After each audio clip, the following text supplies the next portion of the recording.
স্বাগত সান্ধ্যবাজারে। পুরো আয়োজন জুড়ে সঙ্গে আছি আমি জেনিসিয়া বর্ণা এবং আমি তাসওয়ার নাফি।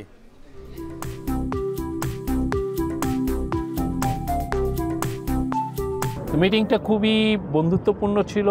জো বাইডেন বলেছেন যে তার ফুল সাপোর্ট আছে বাংলাদেশের প্রতি। কানাডায় আরও স্টুডেন্ট যেতে পারে সেই ব্যাপারে কথা হয়েছে এবং আরও দ্বিপাক্ষিক যেই সমস্ত বিষয়গুলো সেগুলো আলাপ হয়েছে। Creating an inclusive society in Myanmar is key, where all ethnic communities can live in peace and harmony. All international, regional and national actors, including UN Security Council, ASEAN and other friends of Myanmar, need to acknowledge and incorporate in it their approach. রোহিঙ্গাদের জন্য যে মানবিক সহায়তা দেওয়ার ক্ষেত্রে যে joint action plan আছে, আজকে সেখানে মার্কিন প্রেসিডেন্ট স্পষ্টভাবে বলল তারা এই বছরের যে অ্যালোকেশন দিয়েছে তার অতিরিক্ত $199 মিলিয়ন দিয়েছে। On the 5th of August, finally, Prime Minister Sheikh Hasina to join and help us to build this. You cannot arrest somebody that you are the leader. So this is a very unique kind of a revolution that the students came out. বরং আমরা দেখছিলাম জাতিসংঘ সদর দপ্তরে প্রধান উপদেষ্টা doctor ইউনূসের সঙ্গে বৈঠকে অন্তর্বর্তী সরকারকে পূর্ণ সমর্থন মার্কিন প্রেসিডেন্টের পাশাপাশি বেশ কজন বিশ্বনেতা ও আর্থিক সংস্থার প্রধানের সঙ্গেও সাক্ষাৎ করেন ডক্টর ইউনূস। এবং রোহিঙ্গাদের জন্য নতুন করে $20 কোটি সহায়তার ঘোষণা দিয়েছে যুক্তরাষ্ট্র। এদিকে সাইডলাইন মিটিংয়ে রোহিঙ্গা প্রত্যাবাসনে 3 দফা দাবি প্রস্তাব দিয়েছেন ডক্টর মোহাম্মদ ইউনূস এবং তিনি মিট দ্য ফ্রেন্ডস অনুষ্ঠানে বলেন ছাত্র জনতার আকাঙ্ক্ষা পূরণে কাজ করে যাচ্ছে অন্তর্বর্তী সরকার। সান্ধ্যবাজারে নিয়ে থাকছে বিস্তারিত। বাংলাদেশ ব্যাংক যে সকল ব্যাংকের তারল্য সমস্যা রয়েছে তাদের পক্ষে কিন্তু গ্যারান্টি প্রদান করছে। এখন কোনো ব্যাংক যদি এগিয়ে না আসে, অত্যন্ত দুঃখের সাথে বলতে হবে যে বাংলাদেশ ব্যাংকের উপর তারা আস্থা রাখছে না। স্টেট ওন ব্যাংকগুলোকে দিয়ে পদ্মা ব্যাংকে যেভাবে সাপোর্ট করা হয়েছে, 1-2টি আরও ব্যাংকে যেভাবে সাপোর্ট করা হয়েছে, প্রাইভেট ব্যাংকগুলোকে না এনে এই নেটওয়ার্কের মধ্যে প্রথমে রাষ্ট্রায়ত্ত ব্যাংকগুলাই বিবেচনা করা উচিত, তারপরে মানে বড় বড় প্রাইভেট ব্যাংকগুলোকে আনা উচিত। নাফি, খোদ বাংলাদেশ ব্যাংকের মধ্যস্থতায় গ্যারান্টি চুক্তি করেও ঋণ পাচ্ছে না দুর্বল 9টি ব্যাংক এবং এখন পর্যন্ত 5টি ব্যাংকের আবেদন ফিরিয়ে দিয়েছে সবল ব্যাংক। বর্ণা চুক্তির পরও ঋণ সহায়তা না দেওয়ার ঘটনাকে কেন্দ্রীয় ব্যাংকের সিদ্ধান্তের খেলাপ বলছেন মুখপাত্র। ব্যাংক বিশ্লেষকরা বলছেন আগের অভিজ্ঞতায় সুখকর নয়। এ নিয়েও সান্ধ্যবাজারে জানাবো বিস্তারিত। তবে শুরুতে জাতিসংঘ অধিবেশন প্রসঙ্গ।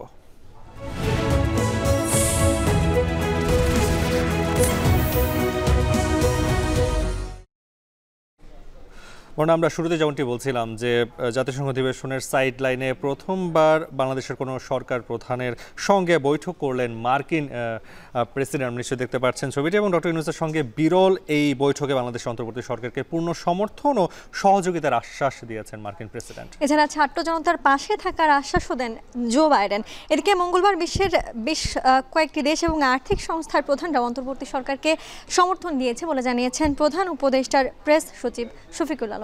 নিউ ইয়র্কের জাতিসংঘ সদর দপ্তর থেকে মাহমুদ রাকিব আরও জানিয়েছেন,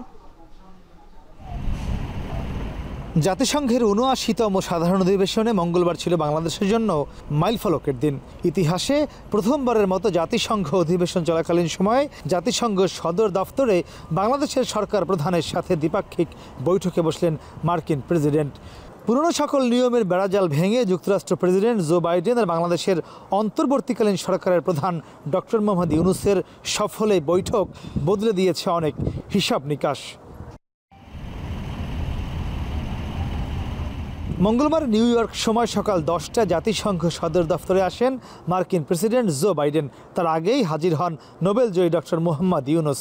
সকাল 11টায় শুরু হয় বাংলাদেশ প্রধানের সাথে দ্বিপাক্ষিক বৈঠক। 15 মিনিটের জন্য নির্ধারিত বৈঠক চলে 28 থেকে 30 মিনিট ধরে। বহুল আলোচিত এই বৈঠকে বাংলাদেশের কর্তৃত্ববাদী সরকারের পতন ও ছাত্র জনতার গণ অভ্যুত্থানের সার্বিক বিষয় তুলে ধরেন বাংলাদেশ সরকার প্রধান। বৈঠক শেষে প্রধান উপদেষ্টার প্রেস সচিব জানান, যুক্তরাষ্ট্র সরকার বাংলাদেশের অন্তর্বর্তীকালীন সরকারের পাশে থাকার পূর্ণ সমর্থন দিয়েছে। পাশাপাশি বাংলাদেশকে পুনর্গঠনেও মার্কিন সরকার সহযোগিতা করবে বলে জানান তিনি। বৈঠকে জুলাই আগস্টের ছাত্র জনতার ত্যাগের প্রতি বাইডেন বিশেষ সম্মান জানান। ছাত্র জনতার আন্দোলন ও অভ্যুত্থান পরবর্তী দেয়াল চিত্রের বই দ্য আর্ট অব ট্রায়াম্প বাইডেনের হাতে তুলে দেন ডক্টর মোহাম্মদ ইউনুস। এটা ছিল একটা রেয়ার মিটিং এবং বাংলাদেশের হিস্ট্রিতে, ইউএনজি এর হিস্ট্রিতে যে একজন ইউএস প্রেসিডেন্ট বাংলাদেশের একজন হেড অফ গভর্নমেন্টের সাথে ইউএনজি এর সাইডলাইনে কথা বললেন। মিটিংটা খুবই বন্ধুত্বপূর্ণ ছিল। জো বাইডেন বলেছেন যে তার ফুল সাপোর্ট আছে বাংলাদেশের প্রতি, বাংলাদেশের ইন্টারিম গভর্নমেন্ট, প্রফেসর ইউনূসের যে ইন্টারিম গভর্নমেন্টের প্রতি। দেশের চলমান রাজনীতি, অর্থনীতি ও আগামী নির্বাচন সহ সকল বিষয়েই যুক্তরাষ্ট্র বাংলাদেশের পাশে থাকতে চায় বলে জানান প্রেস সচিব। উনি বলেছেন যে এই স্টুডেন্টরা যদি এত স্যাক্রিফাইস করতে পারে তাহলে আমরাও তো আরও অনেক কিছু করতে পারি বাংলাদেশের জন্য। এর আগে মঙ্গলবার যুক্তরাষ্ট্র স্থানীয় সময় সকাল 9টার দিকে কানাডার প্রধানমন্ত্রী জাস্টিন ট্রুডোর সাথে সৌজন্য সাক্ষাৎ করেন ডক্টর মোহাম্মদ ইউনুস। এ বিষয়ে প্রধান উপদেষ্টার প্রেস সচিব বলেন, দুই দেশের সম্পর্ক নতুন উচ্চতায় যাবে। বিশেষ করে কানাডায় বাংলাদেশি শিক্ষার্থীদের ভিসা সহজ করার বিষয়ে অনুরোধ জানান ডক্টর ইউনুস। আমাদের দুই দেশের মধ্যে সম্পর্ক যাতে আরও উন্নয়ন হয় সেই ব্যাপারে আলোচনা হয়েছে এবং বাংলাদেশের থেকে স্যার যাতে কানাডায় আরও স্টুডেন্ট যেতে পারে সেই ব্যাপারে কথা হয়েছে এবং আরও দ্বিপাক্ষিক যেই সমস্ত বিষয়গুলো সেগুলো আলাপ হয়েছে। আইএমএফ ও বিশ্বব্যাংকের সাথেও বৈঠক সফল হয়েছে জানিয়ে প্রেস সচিব বলেন, তারা অর্থনৈতিক সব সহায়তা দিতে চায় বাংলাদেশের অন্তর্বর্তী সরকারকে।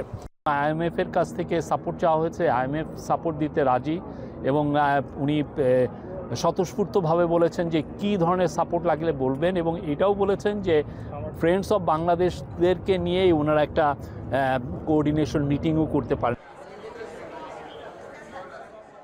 এছাড়া এদিন ব্রাজিল, মরিশাস ও ইতালির প্রধানমন্ত্রী ও জাতিসংঘ মহাসচিবের সাথে সাক্ষাৎ করেন ডক্টর মোহাম্মদ ইউনুস।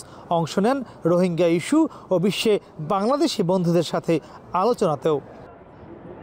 ৭৯তম জাতিসংঘ সাধারণ পরিষদের অধিবেশনের মূল পর্বের এই প্রথম দিন নিশ্চিতভাবেই বাংলাদেশের ইতিহাসে মাইলফলক হয়ে থাকবে। তবে এখন দেখার বিষয়, মার্কিন প্রেসিডেন্ট জো বাইডেন সরকারের প্রশাসন ও পুরো পশ্চিমা বিশ্বের সমর্থন ও সহযোগিতাকে কাজে লাগিয়ে কতটা দ্রুত সময়ের মধ্যে বাংলাদেশের রাজনৈতিক পরিস্থিতি স্থিতিশীল করে দেশকে অর্থনৈতিকভাবে এগিয়ে নিয়ে যেতে পারে এই অন্তর্বর্তীকালীন সরকারের প্রধান ডক্টর মোহাম্মদ ইউনুস। একই সঙ্গে বিশ্বের বড় বড় আর্থিক প্রতিষ্ঠানগুলোকে কতটা দ্রুত সময়ের মধ্যে বাংলাদেশমুখী করতে পারবে এই অন্তর্বর্তীকালীন সরকার, তার দিকেও তাকিয়ে আছে পুরো বাংলাদেশ। মাহমুদ রাকিব, এখন জাতিসংঘ সদর দপ্তর, নিউ ইয়র্ক। এদিকে রোহিঙ্গা সংকট সমাধানে জাতিসংঘ মহাসচিবের নেতৃত্বে ইন্টারন্যাশনাল কনফারেন্স অফ রোহিঙ্গা করা সহ 3টি প্রস্তাব দিয়েছেন প্রধান উপদেষ্টা ডক্টর মোহাম্মদ ইউনুস। অধিবেশনের ফাঁকে রোহিঙ্গাদের নিয়ে আয়োজিত অনুষ্ঠানে প্রধান উপদেষ্টা বলেন, রোহিঙ্গাদের প্রতি যথেষ্ট সহানুভূতিশীল থাকার পরও লাখ লাখ শরণার্থীকে আশ্রয় দিয়ে বাংলাদেশ আর্থসামাজিক ও পরিবেশগতভাবে ক্ষতিগ্রস্ত হচ্ছে। এদিকে মিট দ্য ফ্রেন্ডস নামে আরেকটি সাইডলাইন বৈঠকে তিনি বলেন, অনন্য এক বিপ্লবের মধ্য দিয়ে দেশ পুনর্গঠনের দায়িত্ব পেয়েছে অন্তর্বর্তী সরকার। ঈশিতা ব্রহ্মের প্রতিবেদন। মিয়ানমারের রাখাইন থেকে বাস্তুচ্যুত হয়ে আসা লাখ লাখ রোহিঙ্গা এখন অবস্থান করছে বাংলাদেশের সীমান্তবর্তী কক্সবাজার উপকূলে। মিয়ানমারের গণতান্ত্রিক সরকার কিংবা জান্তা সরকারের পক্ষ থেকে এই জনগোষ্ঠীকে ফিরিয়ে নেওয়ার তেমন কোনো আগ্রহ দেখা যায়নি কোনো সময়। ছাত্র জনতার গণ অভ্যুত্থানের পর শেখ হাসিনা দেশ ছাড়লে অন্তর্বর্তী সরকারের দায়িত্ব নিয়ে দেশের চলমান সব সংকটের মতো রোহিঙ্গা সংকট সমাধানের দায়িত্ব কাঁধে তুলে নিয়েছেন ডক্টর মোহাম্মদ ইউনুস। জাতিসংঘ সাধারণ পরিষদে অধিবেশনের ফাঁকে উচ্চ পর্যায়ের বৈঠকে রোহিঙ্গা সংকট নিয়ে উদ্বেগ প্রকাশ করে ডক্টর ইউনুস বলেছেন, সহানুভূতি থাকলেও 12 লাখের বেশি রোহিঙ্গাকে আশ্রয় দিয়ে বাংলাদেশ আর্থসামাজিক আর পরিবেশগতভাবে ক্ষতিগ্রস্ত হচ্ছে। বাংলাদেশ এই সংকটের সীমা অতিক্রম করেছে। উদ্বেগ প্রকাশ করে তিনি আরও বলেন, এখন পর্যন্ত অনেক প্রস্তাব আন্তর্জাতিকভাবে গৃহীত হলেও একজন রোহিঙ্গাও মিয়ানমারে ফেরত পাঠানো সম্ভব হয়নি। সেই সঙ্গে কমছে মানবিক সহায়তাও। As much as Bangladesh engages on humanitarian aspects or ensuring justice, repatriation of the Rohingyas remain the only sustainable solution to the protracted crisis. We should focus on the human capital of Rohingya community so that their capacity to be reintegrated in Rakhine State is not lost with the course of time. প্রধান উপদেষ্টা বলেন, এই মানবিক সংকটের মধ্যে পরিস্থিতি আরো জটিল করছে রোহিঙ্গা জনগোষ্ঠীর তরুণ প্রজন্ম। কক্সবাজার উপকূলে বাড়ছে নিরাপত্তা ঝুঁকি। এ সময় রোহিঙ্গা সংকট সমাধানের পাশাপাশি মিয়ানমারের অভ্যন্তরীণ সংকট সমাধানে আন্তর্জাতিক সম্প্রদায়ের হস্তক্ষেপের আহ্বান জানান তিনি। বলেন, সীমান্তবর্তী অঞ্চলগুলোতে অস্থিরতা বাড়ছে, যে কারণে ক্যাম্পগুলোকে নিরাপদ রাখা কঠিন হয়ে পড়ছে। UN Secretary General may convene an all stakeholders conference on the Rohingya crisis as soon as possible. The conference should review the overall situation of the crisis and suggest innovative and forward-looking ways out. Rohingya যারা youth ক্যাম্পে বড় হচ্ছে। বৈঠক শেষে সংবাদ সম্মেলনে পররাষ্ট্র মন্ত্রণালয়ের অতিরিক্ত সচিব রিয়াজ হামিদুল্লাহ জানান, রোহিঙ্গা ও বাংলাদেশে তাদের আশ্রয়দানকারী স্থানীয় জনগোষ্ঠীর জন্য যুক্তরাষ্ট্র নতুন করে প্রায় $20 কোটি আর্থিক সহায়তার ঘোষণা দিয়েছে। রোহিঙ্গাদের জন্য যে মানবিক সহায়তা দেওয়ার ক্ষেত্রে যে জয়েন্ট অ্যাকশন প্ল্যান আছে, জয়েন্ট রেসপন্স প্ল্যান বলা হয়, সেইটাতে প্রোগ্রেসিভলি আন্তর্জাতিক সমাজের যে অর্থায়নটা সেটা কমে আসছিল। আজকে সেখানে মার্কিন যুক্তরাষ্ট্র স্পষ্টভাবে বলল তারা এই বছরের যে মানে অ্যালোকেশন দিয়েছে তার অতিরিক্ত $199 মিলিয়ন দিয়েছে। এদিকে বৈঠক শেষে আরেক সাইডলাইন বৈঠকে মিট দ্য ফ্রেন্ডস অব বাংলাদেশে যোগ দেন প্রধান উপদেষ্টা। বলেন, জুলাই অভ্যুত্থানের মধ্য দিয়েই দেশ পুনর্গঠনে অন্তর্বর্তী সরকার দায়িত্ব নিয়েছে এবং কাজ করে যাচ্ছে। শিক্ষার্থীরা রাস্তায় নেমে আসায় দেশে অনন্য এক বিপ্লব হয়েছে। এছাড়া ক্লিন্টন গ্লোবাল ইনিশিয়েটিভ শীর্ষক অনুষ্ঠানেও যোগ দেন প্রধান উপদেষ্টা। এই অনুষ্ঠানে ছাত্র জনতার আন্দোলনের তরুণ নেতৃত্বদের বিশ্বমঞ্চে পরিচয় করিয়ে দেন তিনি। ঈশিতা ব্রহ্ম, এখন বিশ্ব। শঙ্কা যেন পিছুই ছাড়ছে না দুর্বল 9টি ব্যাংকের। তারল্য সংকটে ঋণ পেতে বাংলাদেশ ব্যাংকের সাথে সম্প্রতি গ্যারান্টি চুক্তি হলেও ব্যাংকগুলোকে এখন পর্যন্ত ঋণ দিচ্ছে না কোনো সবল ব্যাংক। আস্থা ও অর্থ সংকটে গ্রাহক ও ব্যাংক সংশ্লিষ্টরা। এই ঘটনায় বাংলাদেশ ব্যাংক বলছে এটি বাংলাদেশ ব্যাংকের সিদ্ধান্তের প্রতি অসম্মান প্রদর্শন। আরও জানাচ্ছেন সেলিয়া সুলতানা। গেল 4 September Bangladesh bank governor doctor Ahsan H মনসুরের সাথে নতুন পর্ষদ সহ সবগুলো ব্যাংক ব্যবস্থাপকদের উপস্থিতিতে ব্যাংকার্স অ্যাসোসিয়েশনের সাথে বৈঠক শেষে সবল ব্যাংকগুলো সহায়তার প্রতিশ্রুতি দিয়েছিল ব্যাংকাররা। নীতিগতভাবে আমরা সবাই প্রতিশ্রুতিবদ্ধ যে হ্যাঁ, we will help the banking sector, আমরা একে অন্যকে সাহায্য করব। সেই সূত্রে তারল্য সংকট কাটাতে ঋণ পেতে গত রোববার 5 ব্যাংকের সাথে গ্যারান্টি চুক্তি সই করে বাংলাদেশ ব্যাংক। সেখানে বলা হয় ব্যাংকগুলো টাকা ফেরত দিতে না পারলে কেন্দ্রীয় ব্যাংক টাকা পরিশোধের দায়িত্ব নেবে। কিন্তু সেখানেই যেন থমকে গেছে দুর্বল ব্যাংকের ভাগ্য। শক্তিশালী ব্যাংকগুলো সংকট কাটাতে ঋণ দিতে রাজি নয়। অর্থাৎ তারল্য সংকটের সংখ্যা খুব দ্রুত কাটছে না দুর্বল 9 ব্যাংকের। ফলে পুনর্গঠিত পরিচালক পর্ষদরা পড়েছেন বিপাকে। কারণ হিসেবে ব্যাংকগুলোর পূর্বের জীবন বৃত্তান্তের কারণে আস্থার সংকট বলে মনে করেন সাবেক ব্যাংকাররা। অতীতে স্টেট ওন ব্যাংকগুলোকে দিয়ে পদ্মা ব্যাংকে যেভাবে সাপোর্ট করা হয়েছে, 1-2টি আরও ব্যাংকে যেভাবে সাপোর্ট করা হয়েছে, সোনালী ব্যাংকের মাধ্যমে ইসলামিক ব্যাংকে সাপোর্ট করা হয়েছে, অ্যাপার্ট ফ্রম সেন্ট্রাল ব্যাংক, সেগুলোর অভিজ্ঞতা ভালো না। রেগুলেটেড ব্যাংকের পক্ষে এটা কিন্তু একটা অত্যন্ত স্পর্শকাতর বিষয়। তো এই কারণে আমি ঠিক জানি না কেন তারা রাজি হচ্ছে না। আমাকে যদি বলা হতো যে বিদেশি ব্যাংকে যেহেতু আমি কাজ করেছি, আমি কিন্তু আমার যে প্রধান ঝুঁকি কর্মকর্তা কিংবা আমার যে কমপ্লায়েন্স কর্মকর্তারা, আমি নিশ্চিত জানি তারা অ্যাপ্রুভাল দিত না। ব্যাংকগুলোর পরিস্থিতি পর্যালোচনায় দেখা যায় সবচেয়ে হোঁচট খেয়ে আছে ফার্স্ট সিকিউরিটি ইসলামী ব্যাংক। চলতি হিসেবে তাদের 7,269 কোটি টাকা ঋণাত্মক। তারপরেই আছে সোশ্যাল ইসলামী ব্যাংক, 3,394 কোটি টাকার বেশি ঘাটতি এই ব্যাংকে। 2,342 কোটি টাকা ঘাটতি ন্যাশনাল ব্যাংকের। এরপরই 2,000 কোটি টাকার উপর ঋণাত্মক রয়েছে ইসলামী ও ইউনিয়ন ব্যাংক। 9 ব্যাংকের তালিকায় সবচেয়ে কম গ্লোবাল ইসলামী ব্যাংকের। তারল্য সংকট কাটাতে 5 ব্যাংকের আবেদন ফিরিয়ে দিচ্ছে সবল ব্যাংকগুলো। কেন্দ্রীয় ব্যাংক যেমন lender of the last resort আমাদের পুঁথিগত বিদ্যা অনুসারে, তেমনটি সোনালী ব্যাংকও কিন্তু যে জায়গায় কেন্দ্রীয় ব্যাংক নেই সেখানে ট্রেজারি ব্যাংকের ভূমিকা পালন করে।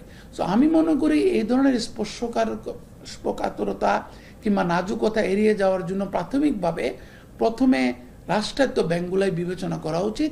তারপরে মানে বড় বড় প্রাইভেট ব্যাংকগুলোকে আনা উচিত। কারণ বিষয়টি বাংলাদেশ ব্যাংকের সামনে আনা হলে বাংলাদেশ ব্যাংকের মুখপাত্র জানান, চুক্তির পরও ঋণ সহায়তা না দেয়া এটি বাংলাদেশ ব্যাংকের প্রতি অসম্মান প্রদর্শন। এখন কোনো ব্যাংক যদি এগিয়ে না আসে, এটা আমাকে অত্যন্ত দুঃখের সাথে বলতে হবে যে বাংলাদেশ ব্যাংকের উপর তারা আস্থা রাখছে না। আমরা আশা করব অত্যন্ত দ্রুততম সময়ে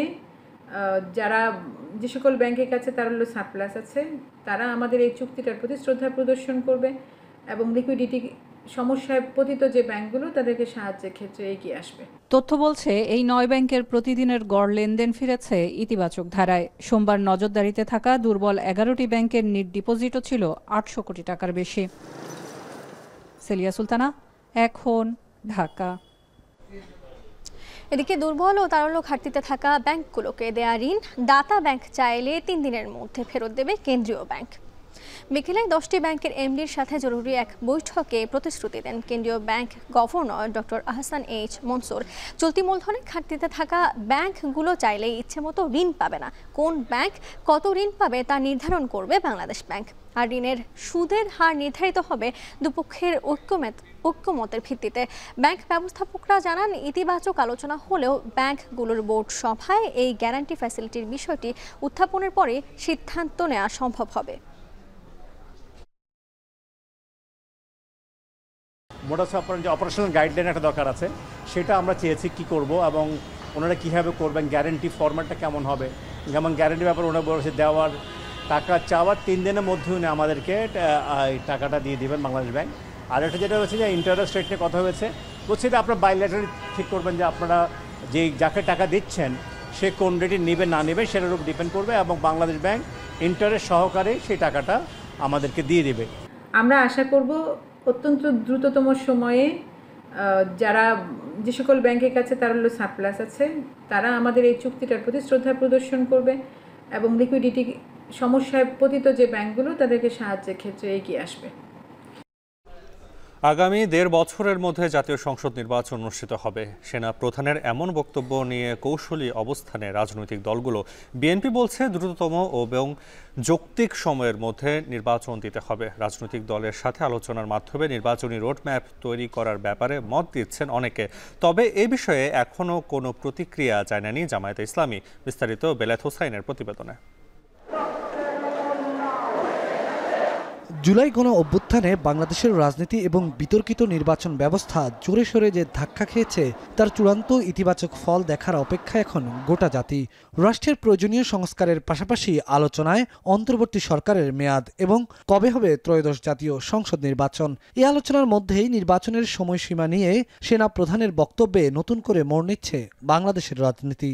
বিদেশি এক গণমাধ্যমকে দেওয়া সাক্ষাৎকারে সেনাপ্রধান ওয়াকারুজ্জামান জানিয়েছেন, রাষ্ট্র পরিচালনা ও নির্বাচন ব্যবস্থায় গুরুত্বপূর্ণ সংস্কারের জন্য অন্তর্বর্তী সরকার যেসব কাজ করছে তাতে পূর্ণ সমর্থন দিবে সেনাবাহিনী, যাতে আগামী 18 মাসের মধ্যে একটি নির্বাচন হতে পারে। এ বক্তব্যের মাধ্যমে 1.5 বছরের মধ্যে নির্বাচন অনুষ্ঠানে যে ইঙ্গিত দিলেন সেনাপ্রধান, তা নিয়ে কি ভাবছে রাজনৈতিক দলগুলো? বিএনপির অভ্যন্তরে আলোচনা রয়েছে, তারা 1 বছরের মধ্যে নির্বাচন চায়। তবে সেনাপ্রধানের বক্তব্য নিয়ে কোনো প্রতিক্রিয়া দেখাতে চাইছে না দলটি। এটা তো আমরা শুনলাম, এখন এই বিষয়ে আনুষ্ঠানিকভাবে দল একটা হয়তো কোনো প্রতিক্রিয়া দিতে পারে। আমরা সেই সময় অপেক্ষা আমরা করব যে দল কিভাবে বলে। তো আমার মনে হয় যে বেশি যেন প্রলম্বিত না হয়। উনি সেনাবাহিনীর প্রধানের সাথে আলাপ আলোচনা করেছেন, সব কিছু বিবেচনা করে যে যুক্তিসঙ্গত যে সময়টি, সেই সময়টির মধ্যেই নির্বাচন হওয়া উচিত। যে তাড়াতাড়ি বললে যে আমি 2-3 মাস 4 মাসের 5 মাসের মধ্যেই করতে হবে তা না, কিন্তু যাতে বেশি দীর্ঘায়িত না হয়। নতুন নিবন্ধন পাওয়া এবি পার্টির মতে 1.5 বছর একটি যৌক্তিক সময়। তবে গণসংহতি আন্দোলনের প্রধান সমন্বয়কারী জোনায়েদ সাকি বলছেন, নির্বাচনের আগে রাষ্ট্র সংস্কারে কি পরিমাণ সময় লাগবে তার রোডম্যাপ ঠিক করতে হবে রাজনৈতিক দলগুলোর সঙ্গে আলোচনার মাধ্যমে।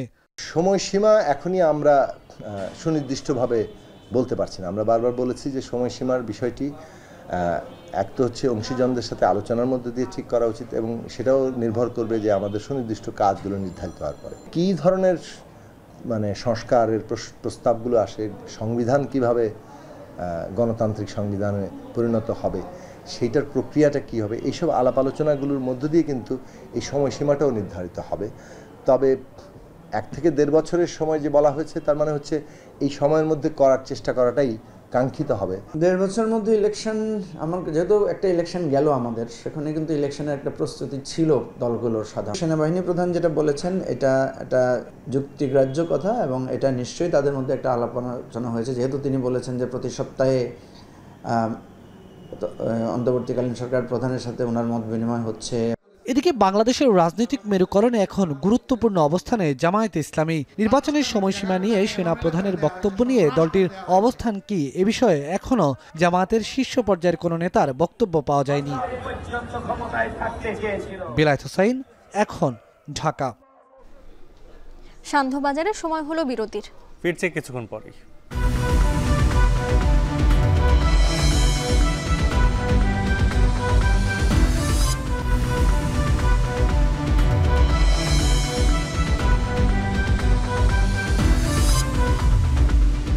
ফিরে এলাম বিরতির পর। দেখছেন সান্ধ্যবাজার। পোশাক শ্রমিকদের হাজিরা বোনাস 225 টাকা বাড়ানো সহ শ্রমিকদের 18টি দাবি মেনে নেওয়ায় আজ থেকে পুরোদমে খুলেছে সব পোশাক কারখানা। সকাল থেকে কাজে যোগ দিয়েছেন পোশাক শ্রমিকরা। উৎপাদন শুরু হয়েছে সাভারের প্রায় সবকটি কারখানায়, তবে এখনও বন্ধ রয়েছে 14টি কারখানা, আর 5টি কারখানায় দেওয়া হয়েছে সাধারণ ছুটি, যার মধ্যে 4টি ইপিজেডের। বন্ধ থাকা কারখানাগুলোর বেশিরভাগই আর্থিক সংকটের কারণে বন্ধ রয়েছে বলছে মালিক পক্ষ। এদিকে গাজীপুরের সবগুলো পোশাক কারখানাগুলোতে কাজে যোগ দিয়েছেন শ্রমিকরা। স্বাভাবিকভাবে চলছে উৎপাদন কার্যক্রম। নতুন করে কোনো সংকট দেখা না দিলে ওভারটাইম করে ক্ষতি পুষিয়ে নেওয়ার কথা বলছেন কারখানা মালিকরা। এলাকায় নিরাপত্তা নিশ্চিতে মোতায়েন রয়েছে শিল্প পুলিশ, র্যাব ও সেনাবাহিনী।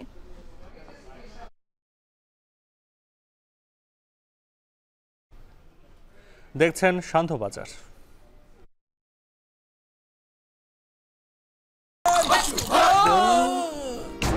আমি এই চেয়ারে বসবো না। বাচ্চু ভাই, এই চেয়ারকে ভয় পেও না। ডেন্টিস্টের পরামর্শে নাও নতুন কোলগেট অ্যাক্টিভ সোল, যা দাঁতের সমস্যা শুরু হওয়া মাত্রই থামিয়ে দেয়। না থাকবে ব্যথা, না থাকবে ভয়। পোশাক শ্রমিকদের নিপুণ বুননে চাঙ্গা হয় দেশের অর্থনীতি। পোশাক শ্রমিক সংগঠনগুলোর দাবি, এই খাতে জ্বালানি সুরক্ষার পাশাপাশি শ্রমিকদের অধিকারও নিশ্চিত করতে হবে। অন্যদিকে কার্বন নিঃসরণ কমানোর কৌশল প্রণয়নে শ্রমিকের মতামত ও বিনিয়োগে বাড়তি গুরুত্বের প্রতিশ্রুতি বিজিএমইএর। আর জ্বালানির বিশেষজ্ঞরা বলছেন, নবায়নযোগ্য জ্বালানি রূপান্তর প্রক্রিয়ায় বৈষম্য দূর করে সব পক্ষের মধ্যে অংশীদারিত্বমূলক পরিবেশ তৈরি করতে হবে। বিস্তারিত সাজিদ আরাফাতের প্রতিবেদনে।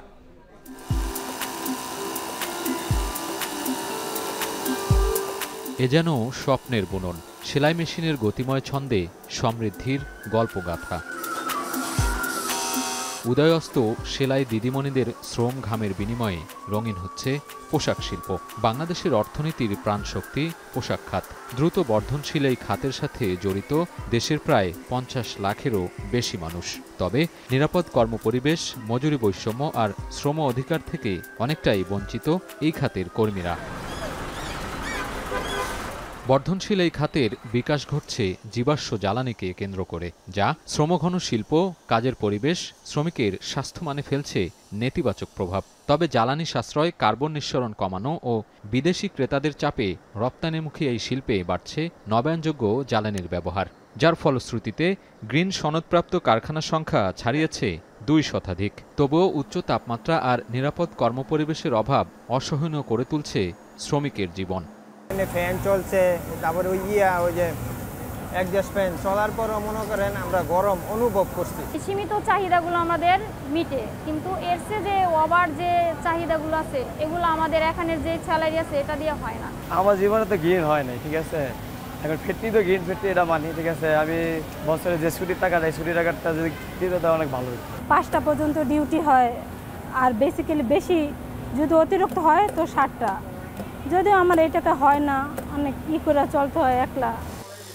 পোশাক শ্রমিক সংগঠনগুলোর দাবি, জ্বালানি সুরক্ষার অগ্রগতির সাথে শ্রমিকদের ন্যায্য মজুরি নিশ্চিত ও ঝুঁকি মোকাবেলায় বিকল্প কর্মসংস্থানের সুযোগ রাখতে হবে।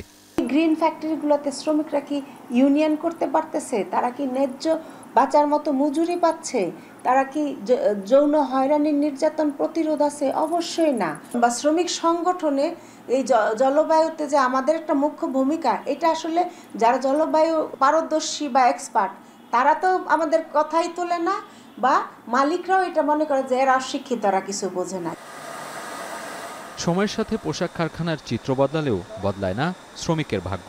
Bangladesh institute of labour studies বলছে, নবায়নযোগ্য জ্বালানির যে রূপান্তর প্রক্রিয়া, সেখানে বৈষম্য রয়ে গেছে। সংস্থাটির আশঙ্কা, শ্রমিকের অধিকার ও মজুরিসহ অন্যান্য সুযোগ সুবিধা নিশ্চিত করা না গেলে 2050 সাল নাগাদ এই খাতের প্রায় 60% শ্রমিক কর্মহীন হতে পারে। তাদের মানে কর্ম পরিবেশ অতটা গ্রিন না, তাদের মজুরি এবং সুযোগ সুবিধা বা অধিকার গ্রিন না, আর তাদের জীবন এবং জীবিকা হয়ে যাচ্ছে আলটিমেটলি ধূসর। তার জন্য সামাজিক সুরক্ষার কি ব্যবস্থা আছে? টু বি ভেরি অনেস্ট, আমাদের বাংলাদেশের প্রচলিত আইনে কোনো সুরক্ষার ব্যবস্থা নাই।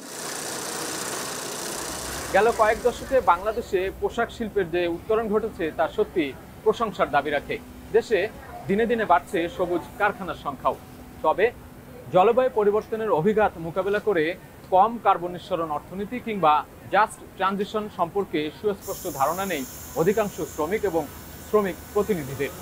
জীবাশ্ম জ্বালানির ওপর নির্ভরতা কমিয়ে 2030 সাল নাগাদ কার্বন নির্গমন 30% কমানোর প্রতিশ্রুতি শিল্প মালিকদের। তবে পরিবেশ বান্ধব সরঞ্জাম স্থাপনের ব্যয় অন্যতম বাধা। তাই শুল্কমুক্ত সহায়তা পেলে শ্রমিকদের মজুরি সুবিধা বাড়ানোর প্রতিশ্রুতি। সোলারে কিন্তু সরকারের কোনো ইনভেস্টমেন্ট নাই, সরকারের কোনো ভর্তুকি নেই, সরকারের কোনো চুরিরও এখানে কোনো সম্ভাবনা নাই। কিন্তু এখানে তারা বিভিন্নভাবে প্রায় এবারে যে 30% উপরে ট্যাক্স দিয়ে রাখছে, কিছু জায়গাতে 52%।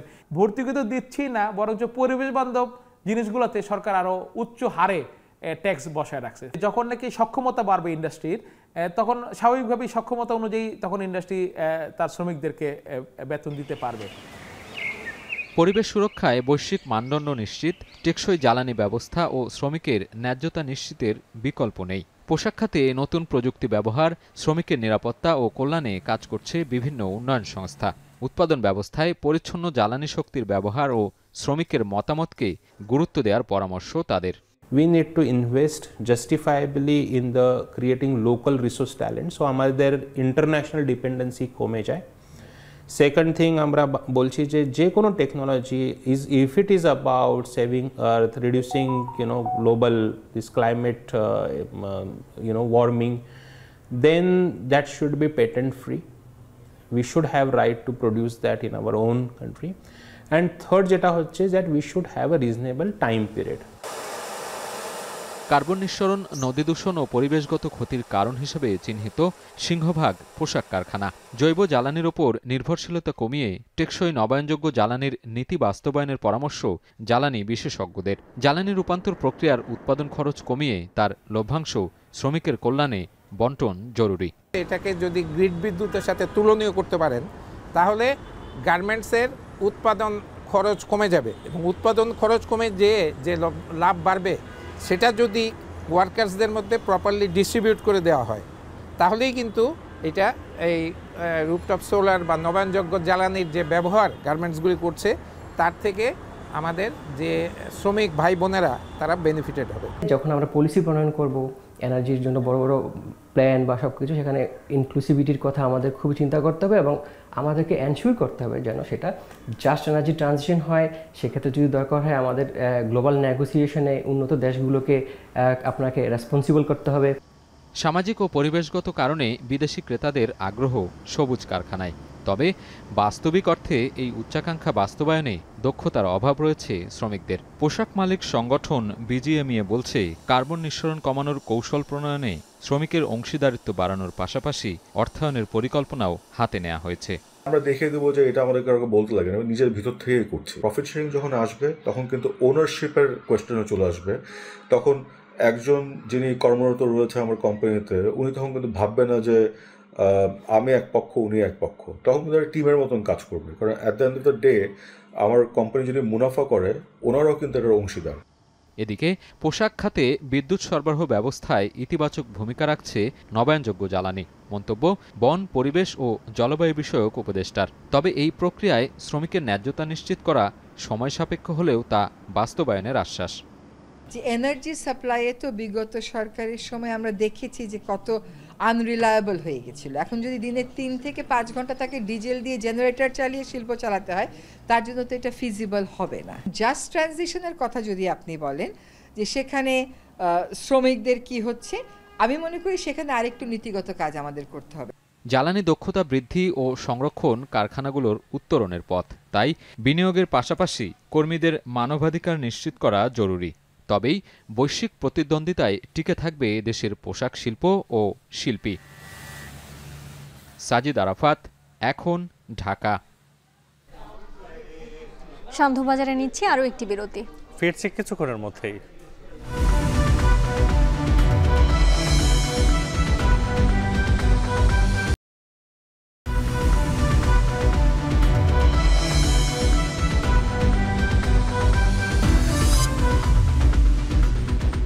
ফিরে এলাম বিরতির পর। দেখছেন সান্ধ্যবাজার। শেখ হাসিনা সরকারের আমলে বিভিন্ন সময়ে স্বজন গুম হয়েছেন দাবি করে আন্তর্জাতিক অপরাধ ট্রাইব্যুনালে অভিযোগ দায়ের করেছে 11টি পরিবার। গুমের সঙ্গে জড়িত সবার বিচার চান তারা। এর মধ্যে 6 মাস গুম করে রাখায় শেখ হাসিনা সহ 25 জনের বিরুদ্ধে ট্রাইব্যুনালে অভিযোগ করেন এক আইনজীবী। বুধবার গুম হওয়া পরিবারের সদস্যদের অভিযোগ দাখিল শেষে সাংবাদিকদের কথা জানান ট্রাইব্যুনালের প্রধান প্রসিকিউটর তাজুল ইসলাম। বলেন, সারা দেশে শেখ হাসিনা সরকারের আমলে গুম হওয়া ব্যক্তি ও পরিবারের সদস্যের দেয়া তথ্য যাচাই বাছাই শেষে মামলা হবে। এ পর্যন্ত ট্রাইব্যুনালে 40টির বেশি অভিযোগ দায়ের হয়েছে বলেও জানান তিনি।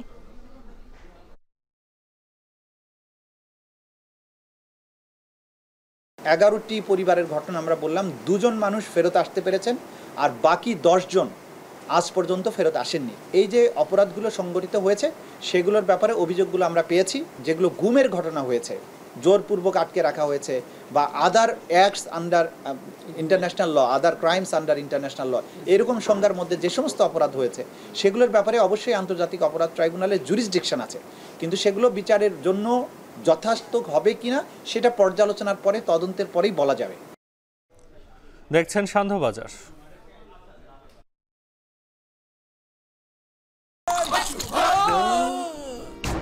আমি এই চেয়ারে বসবো না। বাচ্চু ভাই, এই চেয়ারকে ভয় পেও না। ডেন্টিস্টের পরামর্শে নাও নতুন কোলগেট অ্যাক্টিভ সোল, যা দাঁতের সমস্যা শুরু হওয়া মাত্রই থামিয়ে দেয়। না থাকবে ব্যথা, না থাকবে ভয়। মানসিক ভারসাম্যহীন যুবক তোফাজ্জলকে পিটিয়ে হত্যার ঘটনায় ঢাকা বিশ্ববিদ্যালয়ের ফজলুল হক হলের প্রভোস্ট সহ বিশ্ববিদ্যালয়ের 15 শিক্ষার্থীর বিরুদ্ধে আদালতে মামলা করেছেন নিহত তোফাজ্জলের পরিবার। এছাড়া সকালে বাড্ডা থানার আলাদা 3 হত্যা মামলায় সাবেক মন্ত্রী দীপুমণি, 2 মামলায় সালমান এফ রহমান, আনিসুল হক ও জুনায়েদ আহমেদ পলক এবং একই থানার আরও একটি মামলায় সাংবাদিক মোজাম্মেল হক বাবুকে নতুন করে গ্রেপ্তার দেখিয়ে কারাগারে পাঠিয়েছেন আদালত। বিস্তারিত রাবি হোসেনের প্রতিবেদনে। গেল 18 সেপ্টেম্বর ঢাকা বিশ্ববিদ্যালয়ে মানসিক ভারসাম্যহীন যুবক তোফাজ্জলকে পিটিয়ে হত্যা করে শিক্ষার্থীরা। এ ঘটনায় পরদিন শাহবাগ থানায় অজ্ঞাতনামা আসামি করে মামলা করেন বিশ্ববিদ্যালয় প্রশাসন। পরে গ্রেপ্তার হয় 6 শিক্ষার্থী। এ ঘটনায় এবার বিশ্ববিদ্যালয়ের ফজলুল হক মুসলিম হলের প্রভোস্ট সহ 15 শিক্ষার্থীর বিরুদ্ধে মামলা করেছেন নিহত তোফাজ্জলের পরিবার। বুধবার দুপুরে ঢাকার মেট্রোপলিটন ম্যাজিস্ট্রেট আখতারুজ্জামানের আদালতে নিহতের ফুফাতো বোন বাদী হয়ে মামলার আবেদন করলে সেটি আমলে নেন আদালত। তবে ঢাকা বিশ্ববিদ্যালয়ের করা মামলার তদন্ত প্রতিবেদন আসা পর্যন্ত এই মামলার কার্যক্রম স্থগিত রাখতে বলেছেন আদালত। ঢাকা বিশ্ববিদ্যালয় প্রশাসন শাহবাগ থানায় একটি জিআর মামলা করেছিলেন, সেখানে অজ্ঞাতনামা হিসেবে আসামি করা হয়েছে, কাউকে স্পেসিফিক করে আসামি করা হয় নাই। অজ্ঞাতনামা হিসেবে আসামি মামলা করায় আমরা তাদের এই মামলা নিয়ে সন্দিহান। তোফাজ্জল হত্যায় বিশ্ববিদ্যালয় প্রশাসনের দায় রয়েছে উল্লেখ করে দায়ীদের বিচার নিশ্চিতের দাবি জানান নিহত তোফাজ্জলের বোন। একটা মানুষকে 4টা ঘন্টা সাপের মতো পিটাই মারা, এটা মানুষের কোনো মানুষ করতে পারে না। কঠিন থেকে কঠিনতম শাস্তি হোক, আর এই শাস্তি দেখে যেন আর কারো তোফাজ্জলের মৃত্যু যেন না হয় ভবিষ্যতে। এছাড়া বুধবার সকালে বাড্ডা থানার আলাদা 3 হত্যা মামলায় সাবেক মন্ত্রী দীপুমণি, 2 হত্যা মামলায় বিনিয়োগ উপদেষ্টা সালমান এফ রহমান, সাবেক আইনমন্ত্রী আনিসুল হক ও সাবেক আইসিটি প্রতিমন্ত্রী জুনায়েদ আহমেদ পলক এবং একই থানার আরও একটি মামলায় সাংবাদিক মুজাম্মেল হক বাবুকে নতুন করে গ্রেপ্তার দেখিয়ে কারাগারে পাঠিয়েছেন আদালত। এ সময় রাষ্ট্রপক্ষকে সহায়তাকারী আইনজীবীরা জানান, সরকারের গুরুত্বপূর্ণ পদে থেকে আইন শৃঙ্খলা বাহিনীকে ছাত্র জনতার আন্দোলন দমনে সরাসরি গুলির নির্দেশ দিয়েছেন আসামিরা। তারা কোনোভাবেই ঝুলাই হত্যার দায় থেকে মুক্তি পেতে পারেন না। অন্যদিকে আসামিদের নির্দোষ দাবি করে জামিন চান তাদের আইনজীবী। যে আসামিরা অপরাধমূলক ষড়যন্ত্রের সঙ্গে জড়িত, এই অবশ্যবিরোধী আন্দোলনে রাজপথে পুলিশের গুলি করার এই ষড়যন্ত্র পিছনে তারা জড়িত।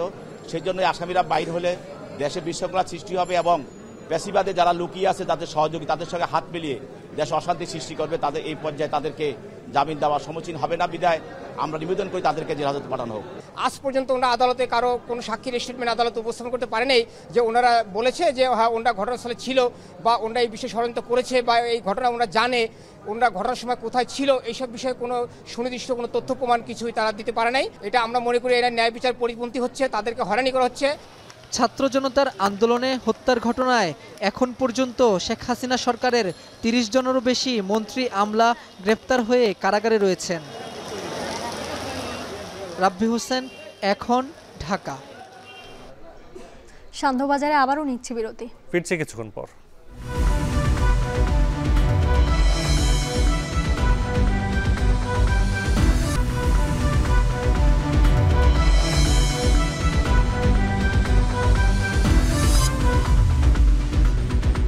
ফিরে এলাম বিরতির পর।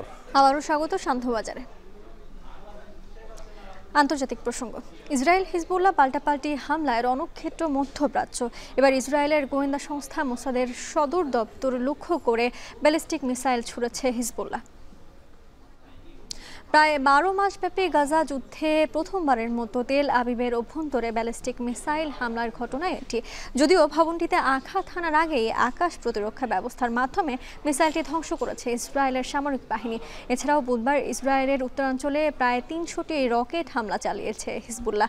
পাশাপাশি ইরাকের ইসলামিক রেজিস্ট্যান্স ড্রোন হামলা চালিয়ে ইসরায়েল অধিকৃত গোলান মালভূমিতে। এদিকে লেবাননে যুদ্ধ বিমানের মাধ্যমে হামলা অব্যাহত রেখেছে ইসরায়েল। 4 দিন ধরে চলা সংঘর্ষে লেবাননে প্রাণহানি কমপক্ষে 569 জন।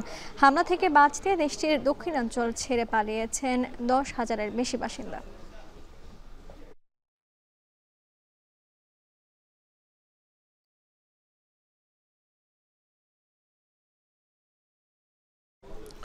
শেষ করছি সান্ধ্যবাজার। এখন টেলিভিশন ওয়েবসাইটে দেখতে ভিজিট করুন www.ekon.tv। ফেসবুকে দেখতে ভিজিট করুন facebook.com/tv.ekon। আর ইউটিউবে দেখতে হলে ভিজিট করুন youtube.com/c/ekontv।